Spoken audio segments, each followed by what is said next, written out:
And we are back with another episode of Tales from the Riff. Joining me in studio, we got the LA Phantoms. Yeah. Yeah. So, Yes, sir. all the way down, introduce yourself, sir. Jayson, Birdman, Landry, guitars, and backup. Cutty saw bass, co-vocals. Hell yeah. I do what I can do. I play the drums and shit. He does. He really does. Are you really good at the drums? A little bit. I've been A little practicing. bit? Been practicing? Yeah. So, man, LA Phantoms has been around for quite some time in the Lafayette area. 2001. 2001. So, man, let's just get into it. Tell me how it all came to be. Let's see. We were playing on the tail end of Mystic Fix, meaning it was me and Cutty and Chris and Luke Duke, and we're playing with Chris and Mystic Fix, and we did a few shows, and we took a little break from gigging, and we were writing or working on new material. And as we was doing that, Chris was telling me, he's like, I don't want to go on as Mystic Fix. I was like, what the fuck are you talking about? He's like, I don't want to go on. It gained so much momentum. Why would you want to lose that moniker? Exactly, Right. Exactly. But he told me, he's like, man, we kind of got a bad name in Lafayette. And I'd actually like to branch out to playing more like of rock and roll. The notorious Instead of Mystic Fix. Yeah. Instead of just being, pigeonholed in as a punk rock band. Yeah. She's like, if we played rock and roll, we could get into better venues and a bigger audience and shit like that. So this was 2001. So we let's see. I don't know what happened. I think what happened with you and Chris? Me and Chris had a love-hate relationship, so to say. Yeah. We a lot of personal issues that happened in the past. More than one that I really don't rather not discuss on here. Yeah, that's fine. But it was, I don't know, me and Chris just had our third or fourth falling out. And because of that matter, it was kind of mutual. We just kind of gave each other dirty looks and walked away. We still loved each other, but we gave each other dirty looks and walked away. So. You're right. But I left and Luke took over on bass. Yeah. As far as band, as far as Right. band history. We're not going that far back now, right? So then that was the beginning of the LA Phantoms. It's like Chris came up with the name. We'll be the LA Phantoms, Louisiana Phantoms. I'm on drums. Chris is playing guitar and singing. Luke Duke on bass. Mm-hmm. So we recorded an album, and right around the time we started recording the album, we got a guy to play harmonica. So lead harmonica, kind of like an Electric Worry. Yeah. Something like that styling of harmonica, like Clutch before it was Clutch. Yeah, Absolutely. Mm-hmm. So then we recorded a couple of we recorded our first release, and then we did like a 3-song EP after that. But then we lost Luke. He couldn't commute. He lived in Lake Charles. We lived over here, Right. So he couldn't commute. So we got another guy to play bass, Damian Miller. So Damian Miller was on bass, and Damian used to be a door-to-door salesman.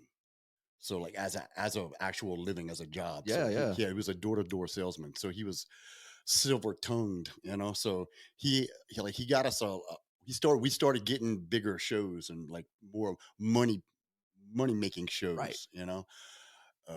with Damian, pushing the band. And then so this was like 2001 to 2004, 2005, like around about halfway somewhere in like 2002, we started like going out of state, gigging in Houston and Austin, San Antonio. Mm-hmm. We was already previously playing in New Orleans and Lake Charles, and then we started playing in Baton Rouge, and like we started expanding to bigger cities along the way. And see, that was 2001, 2004, 2005. We only one of us had a day job. Oh yeah, who was that? Rocky Hair, Creosote Jones from Cheetah Pipe. Oh, He was playing second guitar. So we didn't have no day job. We were just rock and roll hustling and living the dream. Living the dream, right? Well, eventually, three guys seeing each other every day, and we both a bunch of knuckleheads, so we started having problems, and then kind of fell apart. And then bam, here comes, a hurricane. I guess it was Katrina. Katrina at the time. What yeah. year was that? That was 2005. 2005. So that was the end of it right there. 2005, Katrina. And Rita hit And right. then Rita hit behind right it. after. Correct. Yep. So that was the end of it for a little while. Then we regrouped with James Val. Got on bass. James Val was the original guitarist for Mystic Fix. Mystic Fix, right? So he was the original guitarist for Mystic Fix. We got him playing guitar in the LA Phantoms. He played second guitar. Rocky played first guitar, and Chris played bass. So we went on for about another year, like that. And then my wife got sick, and she became terminal. So like I couldn't leave. I couldn't go down the road. So I had to quit the band and go back to work, go back to the day job deal. And then she died. Oh, I'm sorry to hear that, man. First Chris died. Yeah, Chris died in 2007. Damn.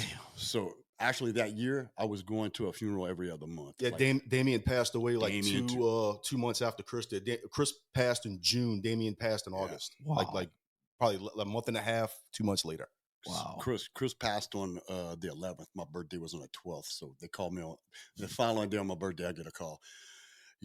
Chris passed away. I was Man, like, that's rough. like, don't fuck with me, man. They're like, I'm not kidding, dude. So I'm like, so I called. Yeah, he passed. But that was a horrible year right there. Like, my dad passed, my uncle passed, my best friend passed, Damien passed, a couple of my schoolmates passed, and then my wife passed. So in the year, every other month, I went to a funeral. Man, that right there, just that part of your story, like that is grounds for just giving up. But that was right. Like the average guy, man, going through that amount of loss is just it's traumatizing. It's traumatizing. Exactly. Yeah, Thank you.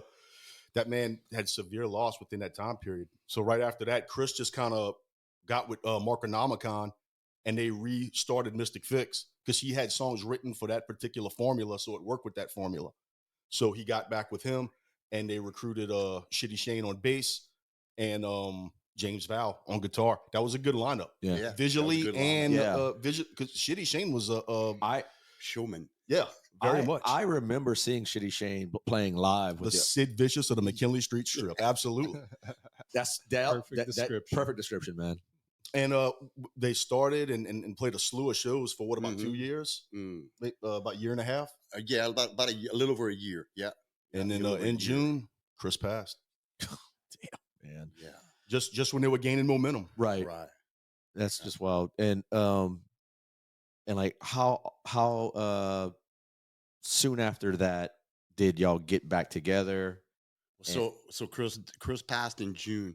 When Chris passed, before Chris passed, he gave me a cassette tape that he recorded, like a little 4-track cassette demo tape, and he gave it to me because Mark was leaving the band. So whatever, I don't know the exact details, but Mark was leaving the band, so he asked me to play drums. I was like, fuck yeah, I love Mystic Fix. So gave me the cassette, learned these songs.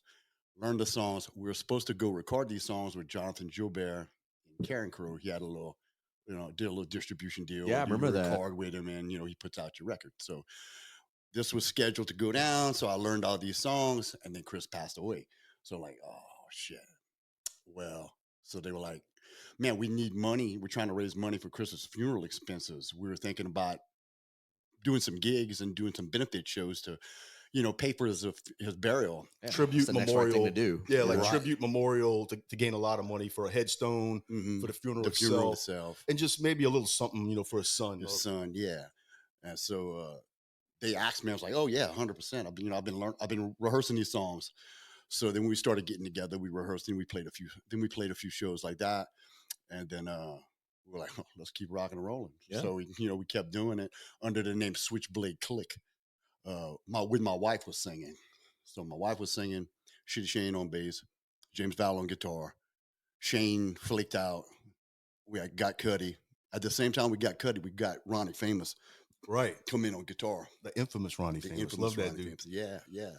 So we did that for a few years, but then my wife, she had heart complications, and she had to have a valve replacement surgery.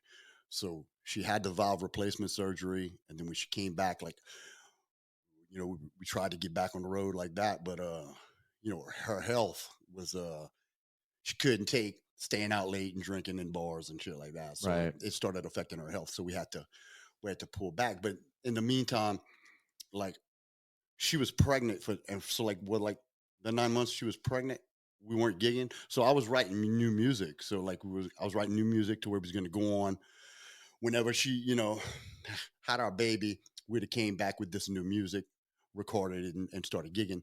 And so, but the thing is, like, it's punk rock songs, but like I like the Exploited, I like the Misfits, Suicidal Tendencies.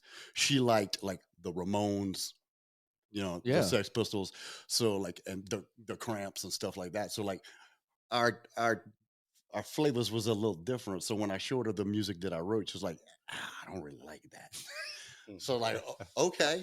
But my boy Ronnie, who's playing guitar, he liked it. He liked all the same bands I like. He liked the Exploited, you know. So I pulled him on the side. I was like, Ronnie, come check out.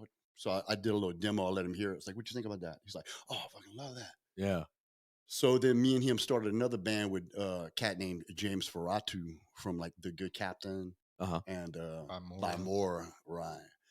And then we did that for a few years, and then we went through like 20 members, and like people would fall off, and eventually he quit. We got a new singer. Then that fell apart. So after that fell apart, I just went back to work and working like 7 days a week, and I didn't have time to play music. But then, Yeah, I mean that's a grind, man. right. Like it's everything that we do over here in the Gulf Coast. It's just like 7-7, 14-14, Right. or like 28-7, or whatever the fuck. Yeah. And and depending on the company you're working for, you can be real lucky if you see that time off. Right. Right. I was working 7 days a week. I was making like 70 to 80 hours a week. So I didn't have time to play music. And then finally it broke and we got a little slack, at work to where I could start playing music again.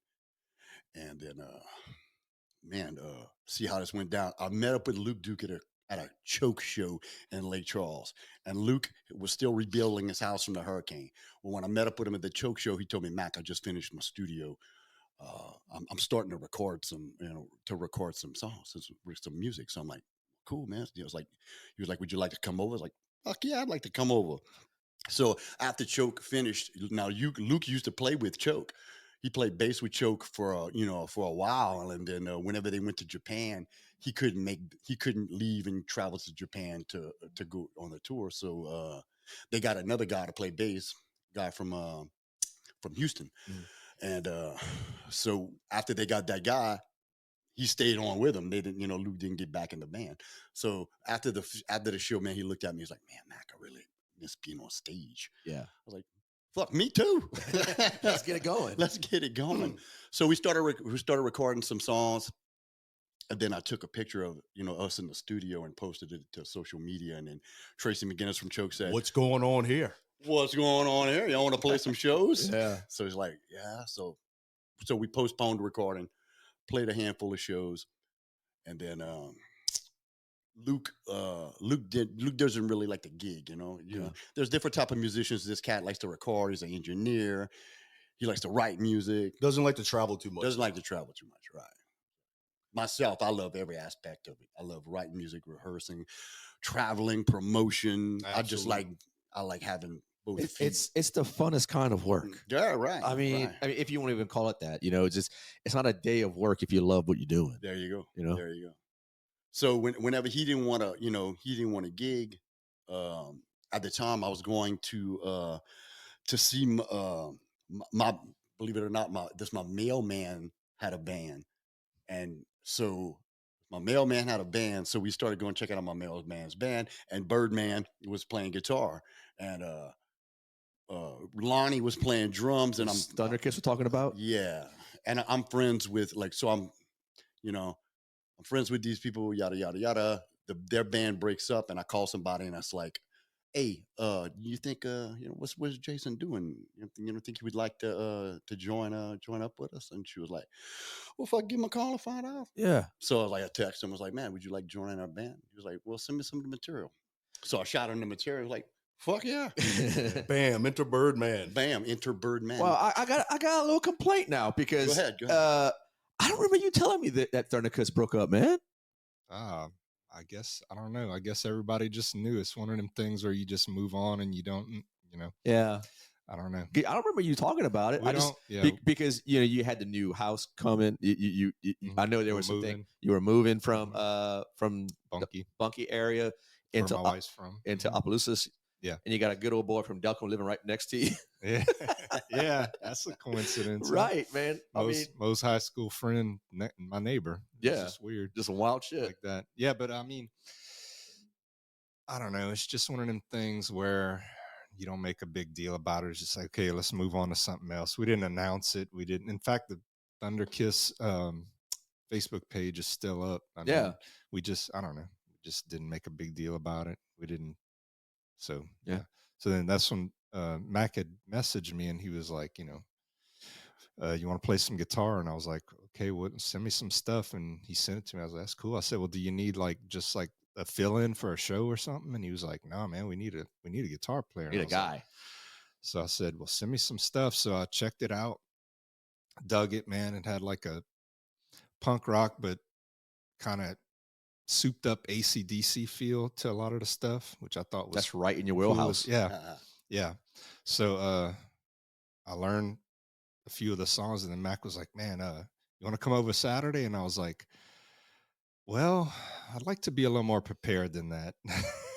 And he didn't realize that I lived in Bunky. I didn't know how far he lived. Yeah. But He's in Kaplan, by the way. I'm in Kaplan. Okay. So I also wanted to tell Luke about it. I didn't want to be scheming behind Luke's back. But I couldn't tell Luke until we had solidified this, in stone. And so that's why I was like, well, come over. So finally when he came over and we rehearsed and I was like, how you feel about that? He's like, yeah, I'm feeling it. It's like, are we all good? All right. Then I was able to call Luke and say, look, we're looking into getting another guitarist, which we just did. So, cause we want a gig. And he was like, no, I understand. He's like, I don't want a gig.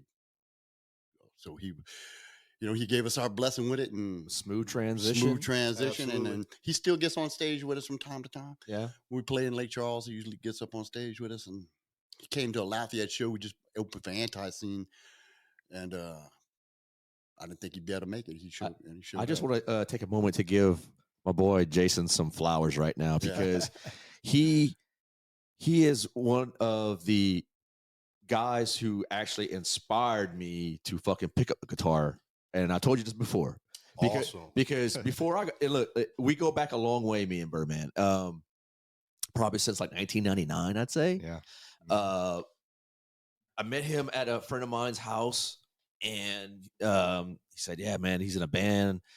At the time, he was in Graveyard Blues, and I mean, I just knew that this dude was he became one of my local idols when it came to guitar. He's a wizard. He's a goddamn wizard. Best fucking guitarist I've ever worked with. You know what I'm saying? And he's so easygoing, and plus, Right. every time he's been the number one supporter of this fucking podcast that we're on right now. Where's my T-shirt?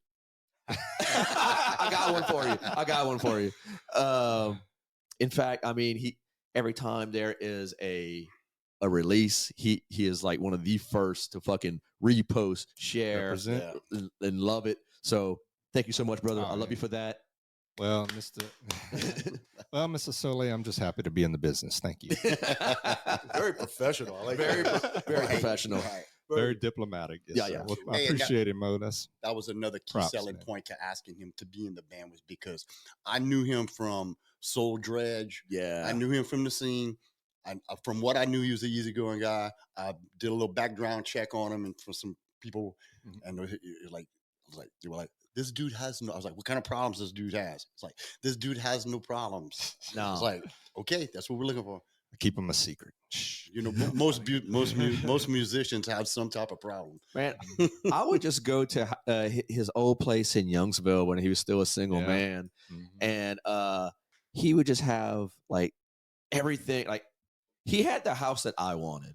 Yeah. He had the guitars, he had the freaking amps and all his rigs and CDs. Right. I mean, it's because of this man I know who the fuck Sleep is. I'll never forget that.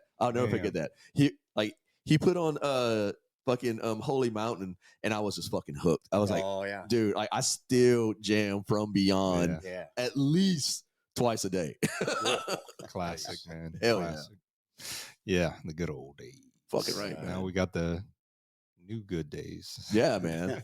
Yeah. It's like even better. We're doing it when we're 40. Older but 40. wiser. Yeah. Wait. Who's 40? I'm 40. I'm 40. I'm actually 44. So I just turned Dang, 41. bro. there you go. Ah, okay. There you go. I'm not gonna say mine. That would make me 39. I fucking wish.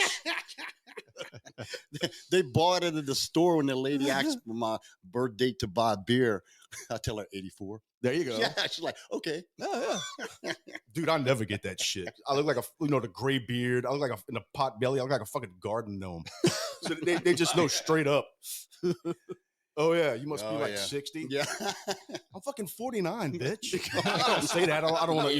We don't want Don't want to offend the lady handing to. you the beer. Absolutely. Yeah. So whenever Bird got in the band, like, did y'all feel like anything was possible with the sound? Yes. Yes. That's exactly how we felt. How did you know?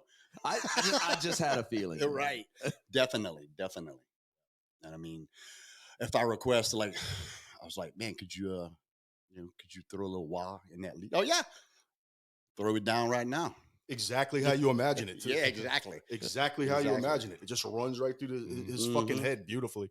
And we didn't start writing music together yet either. I'm really looking forward to that. And so we worked like we were talking about earlier. I moved to Opelousas, and we're still working on the house. But once I'm gonna have like a little jam room / studio, and then we can hang out and throw down. Right now, we're doing like all the older songs, the LA Phantoms and some of the Mystic Fix songs. But I'm looking forward to start writing too. That's gonna be cool. Yeah, myself. And now that I got you in the on the podcast, finally, it got you in front of a microphone. We've been talking about this for how long, Mo? Dude, since you started, 3 years. Finally here. And it's wild. Like 3 years has gone like that, dude. Yeah. Like I'm kind of amazed that it's people are following it. People looking at it, and listening. So it's kind of wild. Well, you're the only one, really. I mean, not the only one, but you're bringing a lot of the history and the local stuff where it's more accessible for people to learn about and see it. So because I mean, growing up, I mean, we had the radio, but we had one show. I keep mentioning this from time to time.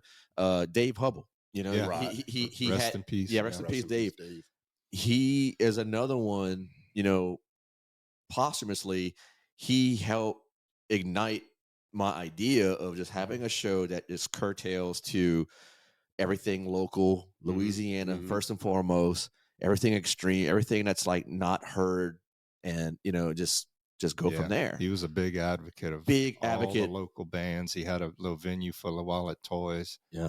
Cool. You'd find the coolest stuff in there. Dude, yes. I mean, I found the first, well, actually it was 2 of the Super Joint Ritual demos in there. I remember that. Like together. I still got it on a CD, and it sounds terrible, but it's still awesome. Yeah, dude. It's so much story to that, and dude, like whenever you came into my life, I was just so interested in like knowing about you.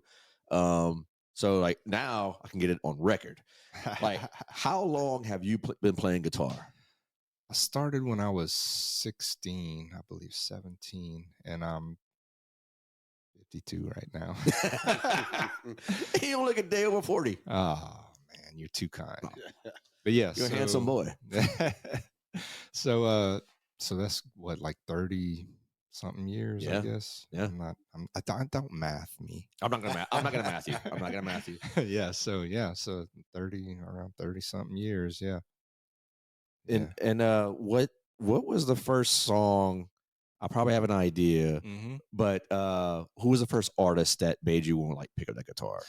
Okay, so my mom, growing up, always had music on, and she was a child of the '60s, so it was the Beatles, well, Elvis, which is, I guess, he started in the '60s, '70s, whatever, but she always had music on.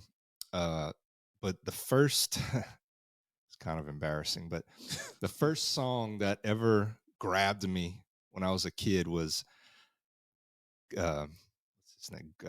Rhinestone Cowboy. Oh, shit. Is it Glenn Campbell, I think? I think so. You know better than I would. Glenn that sounds Campbell? right. Rhinestone Yeah, I remember. Cowboy. Yeah, that was Urban Cowboy, the movie.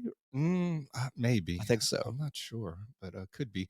But I mean, I'll get research on that yeah, later. yeah. You got to have a link or something. This is important. Oh stuff. yeah.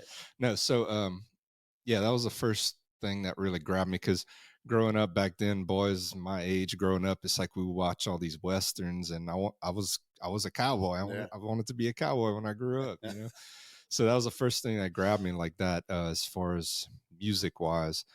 But then as I got older, let's see, actually not that much older, I had a friend move in the neighborhood, and he was huge Kiss fan, and he had all the vinyls and stuff, and just the visual of it was so cool. It was so like mystique about it, you know. Yeah. So, but I always dug the guitar, the sound of the guitar, and I always thought, you know, wow, that's so cool. It sounds so difficult. Like that, I'm not a musician in my head. That's what I thought. But as time went on, I got into heavier stuff. He actually introduced me a few years later into Metallica and Misfits. And I bought a guitar from a friend of mine, and I was like, well, I'm gonna just piddle with it. I probably won't learn anything too spectacular. So Right. I think the first song I learned was either, I think it was Cold Gin by Kiss or War Machine. Oh yeah. Yeah, I'm pretty sure it was Cold Gin though. But yeah, so I was just piddling around with that. But then in high school, I met Andre Raka. Our boy. Yeah, rest in peace, Dre. So we were both into the same stuff, you know, Metallica and heavier stuff. Thrash was big at that time. Yeah. Testament and Exodus. I remember he had an Exodus shirt he wore to school all the time. So back then, let's see, they come out with those tab books, Mm-hmm. and I got Master of Puppets, and I was like, you know, before that I had a couple of books. There was no internet back then, but I got some guitar books, and it was like these blues scales, you know, pentatonic, like everybody learns their first scale. So then when I got the Metallica book, I was like piddling with the solos, and I was like, well, this stuff looks familiar. I said, there ain't no way Kirk Hammett is doing a bunch of blues stuff. Yeah. Sure he was. So I was like, well, I think I can do this, you know. So basically that's how I learned to play lead guitar, just from the tab books. And then me and Dre jammed a little bit. We didn't have a real band. We just had a couple of friends we'd mess around with. But then later on, I guess, well, I had joined bands previously, but he had got married and had a child and all that. And then we started hanging out again. That's when we started Soldier Edge first. We did that for a while. Then, one of my favorite bands that you ever put together, man. Yeah, it's cool. We kind of drew our influences from the NOLA stuff. I mean, I gotta say, we were the first ones around here that I knew of doing the kind of Southern metal stuff. And we did that for a while. Then we broke up. Then we started a Graveyard Blues, and he played bass originally. And Thomas Colley was the drummer in that band. He was Forming the Void. Forming the Void. Yeah, and White Light Cemetery. White Light Cemetery. Yeah. Yep. So we did that for a while, and then Dre got bored with that. So in between that, I mean, I played bass in Sleeping Village, which I think, from what I hear, they might be getting back together. Oh wow. Yeah. So but I wasn't a good bass player, man. I just followed the guitar. So then what happened? Let's see. Pepera was in that band. Yeah, yeah, Phil Pepera. Yeah. And then the lead guitar player from Sleeping Village started a band called 3 for 5. It was like they had originals, but we do like classic rock stuff. And they needed a guitar player, and he knew me from before, you know. So I joined that band, and that's when I really had to start learning to play lead guitar. It pretty much forced me to learn lead guitar. Right. So I learned a lot in that band. Learn about more dynamics, playing blues, you know, backing. Our big thing was when the verse is going on, you back off on the guitar. When the chorus kicks in, you step on the gas. So that taught me a lot about dynamics when playing.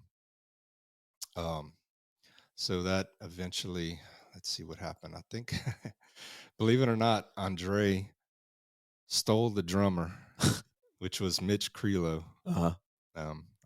You know Mitch? He was in 4 Bolt Maine with Burt Fackler and those guys. I don't think I do. You don't know Mitch? Yeah. Yeah, so they started like some nuclear blues stuff, which was, I think, Diabolero or something. Wait, was like that the same Mitch who was from Abbeville? I think so. No? No. No. I think you're thinking of Mitch No. Harrington. Yes, Mitch Harrington. No, That's who I'm Mitch thinking was about. from Welch, Okay. I believe. Okay. Yeah. So they started this nuclear blues type stuff, Diabolero, I believe it was called. It went through few different names, which he ended up having. Let's see, 10 Ton Junkie, which was, I don't know if you heard them, but Yeah, that was Dre and one of the guys from Post, I believe, was playing guitar, and yeah. So, but anyway, so let's see what else happened then. After 3 for 5. Wow. I don't know. I think I was in limbo for a little while. So many bands. Yeah. Right. It's hard. So much time. Yeah, you kind of lose track after a while, especially like when you move areas. Right. Like I started off in like old New Orleans scene, then like home of Thibodeau, and then bam popped up over here, and it's just like all those bands, all of that. You got to keep up with members. You got to keep up with just your whole track record, and it's really hard. Right. I think you forget a lot of stuff. Yeah, you need to get into the history with Oh him. yeah, he's next. Yeah. No, keep going, bro. Your story's way more interesting than mine. Yeah. So let's see. Let's see. Okay, so what was after that? Sunday Morning Head Count, which was the drummer. He was a drummer in Sleeping Village. He messaged me one day. He's like, I want to do some jamming. So we got together and did originals and covers.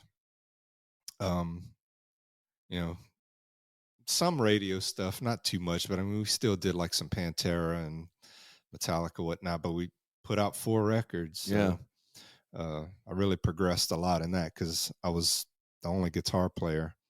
So I had to fill a lot of space, which that helped me progress a lot too. So we did that for a while, and then it just kind of lost steam. We did that for a good while. Yeah, y'all had a good run with Sunday Morning Head Count. Probably maybe 10 years or so. Yeah. 11 years. Something like that. Y'all definitely had some staying power in Lafayette, man. Yeah. I mean, like clubs were like wanting y'all to play. I remember like I think y'all was featured on the radio a few times too. Yeah. Uh-huh. Yeah, we did. Yeah, so yeah, we did that for about 10, 11 years, and then it just kind of lost steam. The drummer didn't want to do it anymore. He just wanted to do something else. So then he contacted me not too long after we split up, and he was like, look, I got something in the works, some 80s stuff. So that was Thunder Kiss. So that we did that for a few years, and then it just kind of fell apart. Yeah. We just had a few bad gigs, and we were kind of ready to move on. So right after that's when Mac contacted me. I mean, the timing was just like, there's just one to the next. And right. So here we are. It's been fun, man. I just have to ask you, man, and you can't put any Pantera song in the mix because I know you love Pantera. I love these questions. Go ahead. So as whenever you're playing these cover bands, like what was like your like a song that you just like relish playing, like if you had the chance, like, hey, I want to put this cover in the fucking set. Like I love playing it. What is it? Master of Puppets. Oh, fuck yeah. Hey. Yeah. That song, I can't count how many times I've attempted to play that song. That down picking is just a MFer. Yeah. and that was the only time when I was in head count when I can actually go through the whole song all downstrokes. Mm-hmm. I can't really do it now, but and it was like holding on for dear life. It was like nails on the back of the train, just barely hanging on. Yeah. But that song just got everything in it, So yeah, that was definitely one of the favorites. Besides since you said I can't play Pantera, but say Pantera, but You could, I mean, you could do Pantera. Yeah, you could. well. You could. We did Domination and Yeah. Cemetery Gates, which were Yeah, awesome and I too. remember you like sending me a video of you like rehearsing it by yourself at your house, and bro, it's like you are a student of the game. You always been that way. You fucking put your heart and soul in learning every fucking song. Yeah, and you, I mean, reflection for reflection, just like nailing every goddamn note in the solos. It's fucking. I mean, if in my opinion, and this is my humble opinion. There are like maybe, I mean, yeah, Zach Wilde is doing his thing with the current lineup, but if they ever needed a fucking backup to play like New Orleans or some shit, I would be picketing for fucking Jayson, Birdman, Landry. Fuck yeah! Like, I mean, like, dude, and all them cats, you don't have to go far. And all them cats are like, who the hell is that? Give him a guitar and let him play, goddammit. Nah, I mean, yeah, Zach's awesome, but in my opinion, they should have got Attila Voros. Zach actually went on record saying when he learned the Pantera songs, he went on YouTube to learn them from Attila and Ola England. Yeah, those two guys, but they don't have the star power they don't. that Zach has, and they were so close. Yeah. Him and Don was so close. I love Zach. I think he's the wrong man for the job as far as the playing goes. Yeah, marketing. I mean, they're making $1 billion bucks. It's like the people in corporate America say it's good for the optics. Yeah. Well, I went to see him. A buddy of mine, Tyler Burley, had brought me. He had an extra ticket, so we went to the Woodlands and saw him. And Charlie freaking nailed everything. Phil, Rex, of course. Zach did pretty good. He went off the rails a little bit, but not too much. He seemed to be pretty respectful. He seems like a guitar player that just has to have his own flavor on everything. Yeah, and I totally get that. I'm not knocking him for it, but there's if you're gonna pay tribute to a band, pay tribute to your brother like that. Right. Try to cut down on the pinch harmonic. There you go. Yeah. Well, people say honesty. I see people saying that all the time. Like, what do you expect? I mean, Zach's gonna put his own flavor on and all. It's like, well, Charlie didn't. Yeah. Yeah. Charlie said, he said he's playing Vince's exact drum kit. He said, because if I would have a bigger kit, I would be tempted to add stuff, and I didn't want to add anything. Yeah. You're right. So why are they giving Zach a pass? I don't know. I shouldn't be even getting into all this. It's been so controversial. Yeah, but I went and I enjoyed it. I mean, they sounded freaking killer. The sound. I mean, that's everything. Yeah, everyone that I've talked to that's gone to these shows. I mean, they fucking kick ass. I mean, you just look at the crowds and seeing what they're doing. I mean, it's like vintage Pantera to them. So, but anyway, what I was wanting to say in regards to your story, though, Jayson, is what it. I mean, you've been in a slew of cover bands. What is something that you want to do as far as like your own artistic vision that you haven't like done yet? Jeez, wow, that's a good question. Like I said, I'm gonna get my jam room set up, and as far as a vision, I don't know, man. Just I'm doing some stuff with Lonnie. In fact, I talked to Miles, the singer, last night. He's a singer for Absalom, which represent Absalom. Yeah, Homer. I talked to him last night, so we just kind of playing it by ear and feeling it out, and we got some good stuff happening, I think. So we recorded a 3-song demo. Wayne Porsche out there in Thibodeau recorded us. So that should be coming out pretty soon. Miles is working on some more of the vocals and lyrics and stuff. He's a hell of a vocalist too. Oh God, yeah. That Weedian thing that came out not too long ago. He's on like 3 or 4 bands on that record. Oh wow. Like, yeah. Right. He was on Gravechild, Absalom, Cyanide Smile, and I think one other. Damn. Yeah. And also we have Dave Crochet from Youngsville. I think he was in a band with Shay Bearden a long time ago. Paradox, I believe they were called. What's he play? Bass. Bass, okay. Yeah. Good bass player. Slap it a bass. Yeah. Gotcha. So yeah, just that stuff. And then when we get to doing some originals with these guys, man, I'm looking forward to what's gonna happen, you know. Yeah, because I know you're a huge fan of the Misfits. Oh, yeah. Yeah. And Sam Hain as Yeah. well. I mean, everything that Glenn Danzig had touched that he was yeah. involved in. I mean, you were all about it. Still all about it. Yeah. Yeah. All three of us went Definitely. big time hardcore Definitely. into that. They went to see Misfits reunion thing. 4 times. Yeah. Obviously, it was a good time, sir. Yeah. If they come again to like around New Orleans or Houston, I will go. Oh yeah, We'll I need to the go next too because one. the last time I saw any version of the Misfits, it was back in 1999. I was still in the military.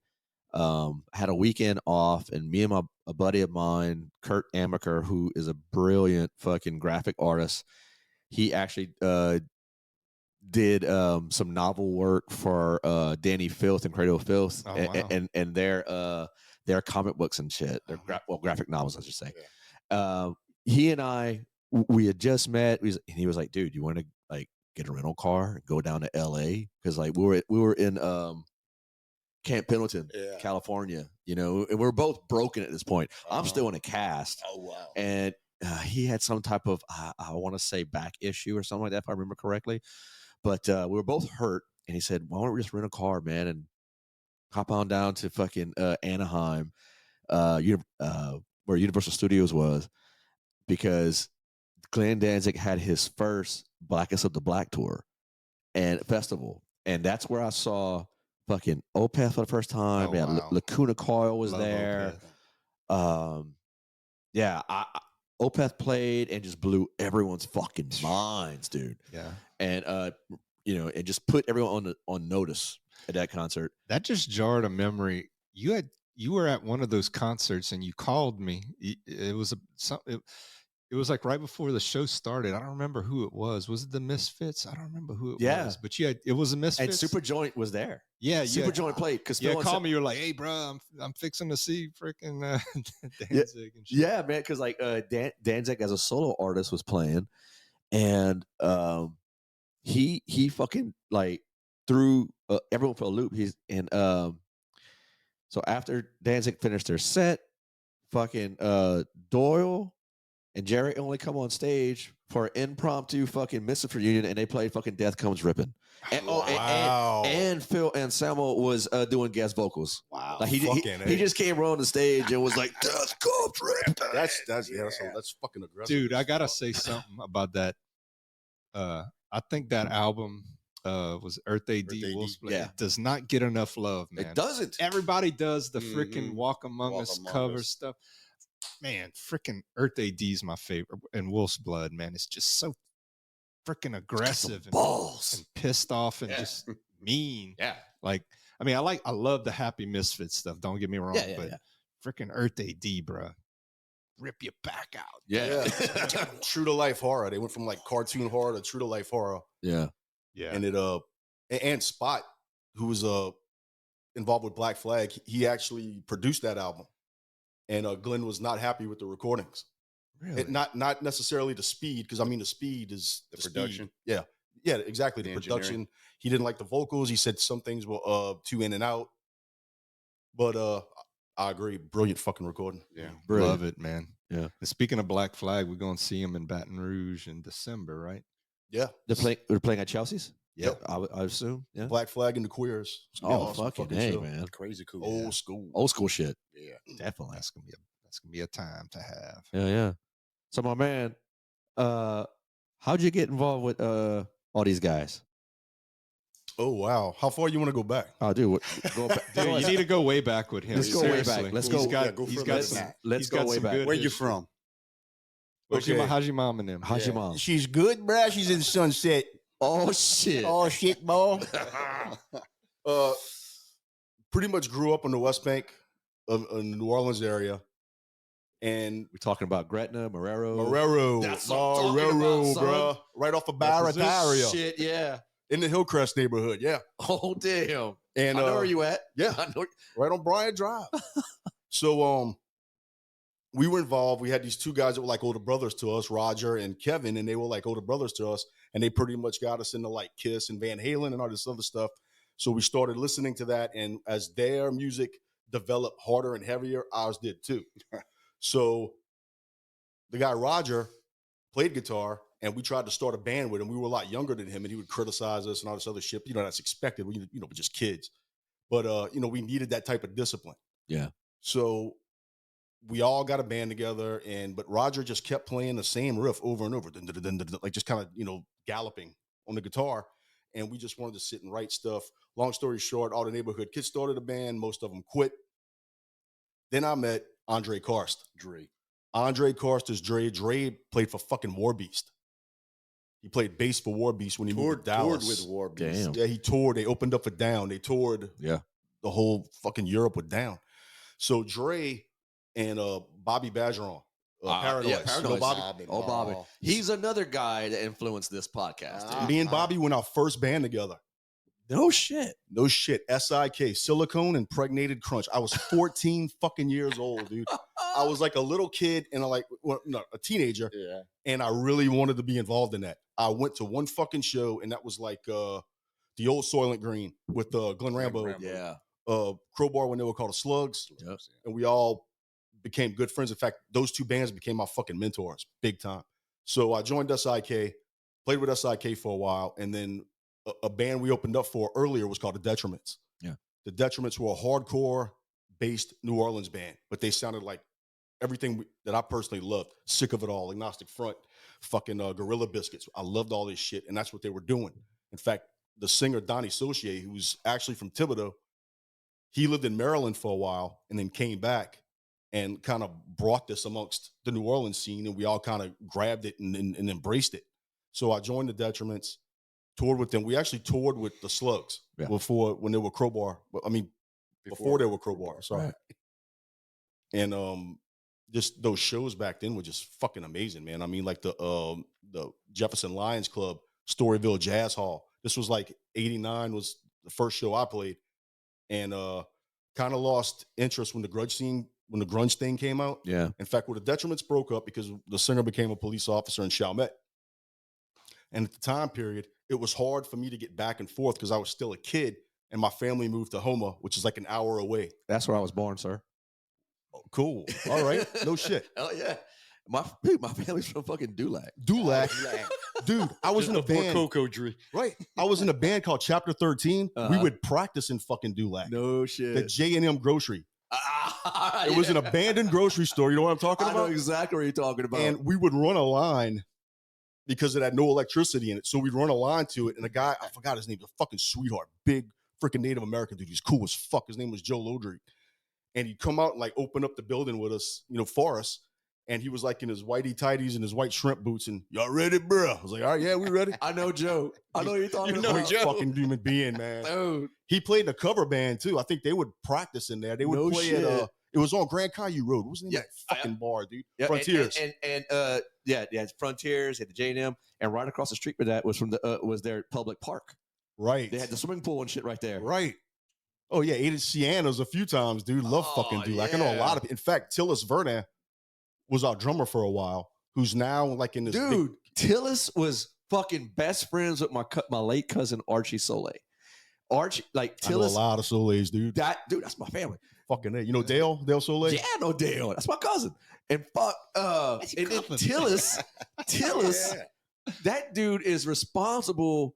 He doesn't know have any idea like where I'm at or how I grew up. Like, you know, because when I was so little, Tillis, my grandma let my oldest cousin Archie have a half pipe in the yard. Wow. And fucking Tillis was just fucking ripping it.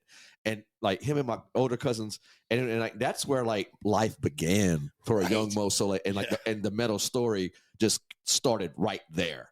Nice. Please continue. Though, Oh sir. no, it's cool. So we eventually I kind of got out of I got out of rock because grunge was kind of sad and kind of pussy to me. Yeah. So gangster rap looked more aggressive. It looked masculine. It was fucking, you know, pure fucking testosterone. Yeah. So I got involved in gangster rap.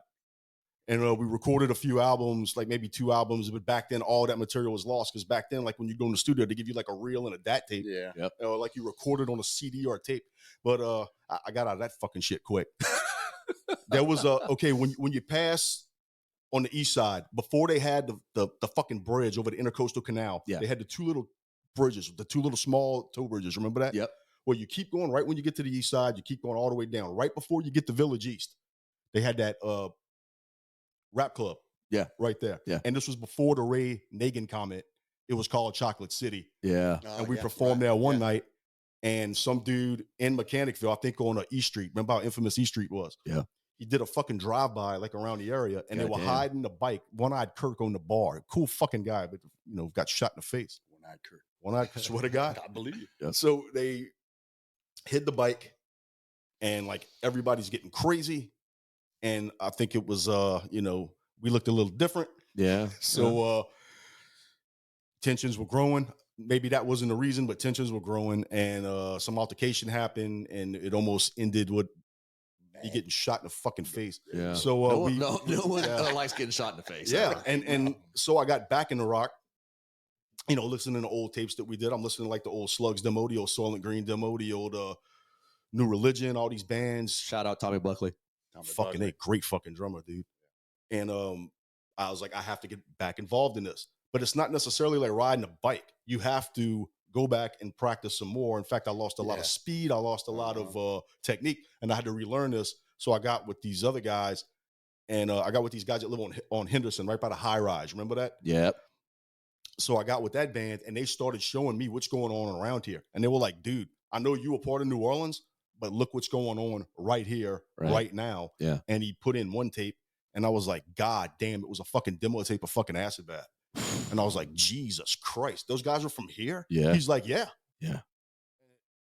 Blew my fucking mind. Saw them at the Municipal Auditorium, not in Houma. Yeah. Not too far after that, with fucking Fractured. Remember Damn. Fractured? Yeah. That's They the old name. Slow the Knife. Slow the Knife. Yeah, in fact, that bass player plays in Acid Bath now. Alex Bergeron. Yeah. Yeah. Cool fucking cat, man. But it's hard to remember what he looked like because he always had that fucking clown mask on. Like I remember when we played with him at Jarrell's and he had that fucking clown mask on and he wouldn't fucking take it off for some odd reason. But yeah, that was showing me all this stuff that's around here. So yeah, I saw Acid Bath with Fractured. I think they were called Fuel back then, and that the copyright issues, they had to change it and eventually go to Slow the Knife. And Choke was opening up. And like watching these three bands, it was like, fuck, this is the time to get back right now. Yeah. Right. And I did. And then, I don't know, things were just kind of falling apart. We play here and there. We started Chapter 13. That's when we practiced in Dulac with Tillis. In fact, Tillis is now in a band with Jeff McCarty from Fractured and Agents of Oblivion. Yeah. They're in like this big cover band. They like back up. I don't want to name any artists, but I'm pretty sure they back up like big fucking pop artists when they pass through New Orleans. No shit. They're that fucking good. That's crazy. Because I mean, you heard Tillis play keyboard. Hell Jesus yeah. Christ. He's And the amazing. drums, he even plays fucking guitar like Hendrix because he's left-handed. So he flips it over. Great fucking musician. And at the time, Justin Robinson from the Amazing Nuns, he was moving and he's like, and I was kind of sick of it going back and forth to New Orleans. And I was like, kind of want to try something new. And I did. And he convinced me. And he and I were going to start a band, but then we kind of just fell apart. And then right after that, hanging out at the Strip, hanging out at the area, you're going to hear about Mystic Fix. They are the most fucking notorious band in fucking Lafayette. And I really wanted to be a part of that. But I saw them on Halloween. And then a few nights later, they kept saying how the drummer was in jail. So they had another guy playing fucking drums. And I remember a couple weeks later, I'm at the fucking Loose Caboose and I'm standing up against the wall. This is probably like early 2000. And a fucking bottle flies up against the fucking wall. Fuck. And I was like, turn around. I was like, what the fuck? And I was with some acquaintances. I didn't really know the guys that well. They're just acquaintances to me. And I see the guy that threw the bottle and I run up on him. And I'm like, yo, man, you got a fucking problem? I'll fucking drag you out here and fucking beat the fuck. I'm going off. And he was so cool. Fucking Cody Clean looks at me and he goes, cool down, hot dog. I'll buy you a drink. Buy you a drink. I was like, what the fuck? Cool. They throw a bottle at me, you fucking buffoon. Talk about not expect that. Welcome to the Strip. Yeah. Welcome to the Strip. So like suddenly like my fist went unclenched and I grabbed the fucking beer. And he told me how he just got out of the can. And I was like, yeah, I heard of you. The stories all around the fucking Strip. I mean, Mystic Fix is like the fucking soap opera of the fucking Strip. Yeah. And he got me in. Shane was out and I got in. And I was in for about a year and then not in. And started a few other bands. Like I had a fucking funk band called Aristotle's. I was in a band from Abbeville called Pizza Crudo, which is also kind of funk with like a female lead singer. And after the whole Mystic Fix fiasco, in and out, me and Mac really became good friends. And I joined Switchblade Click while I was in the Aristotles fall apart. I stayed with Switchblade Click as long as we can, but there was like this long in and out hiatus. Like we played and we wouldn't play for a long period of time, then we would. Right. And then Julie started having health problems. And then that's pretty much where we're at now. Damn, man. That's fucking wild shit. That's definitely a condensed version there. Yeah. Got to. Yeah. Man, shit, that 55 minutes went so goddamn quick. It did. God. It's always a party whenever you got good people with you doing this shit, man. Mm-hmm. So y'all know the drill, man. I need to know 6 albums that you just can't live without. House is on fire. You got to make quick decision. Which 6 albums are like coming with you? Slayer, South of Heaven. Slayer, Rain in Blood.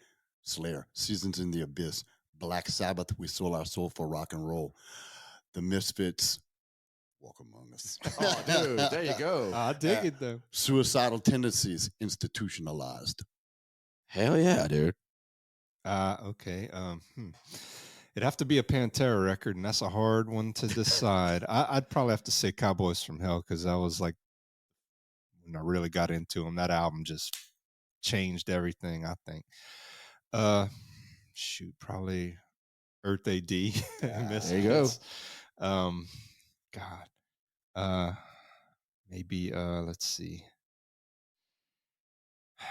Carcass Heartwork. Oh, that's a good album, man. That is a killer fucking album. Yeah. That's 3, right? Yeah. Danzig's first record. That's 4, right? Yeah. Yep.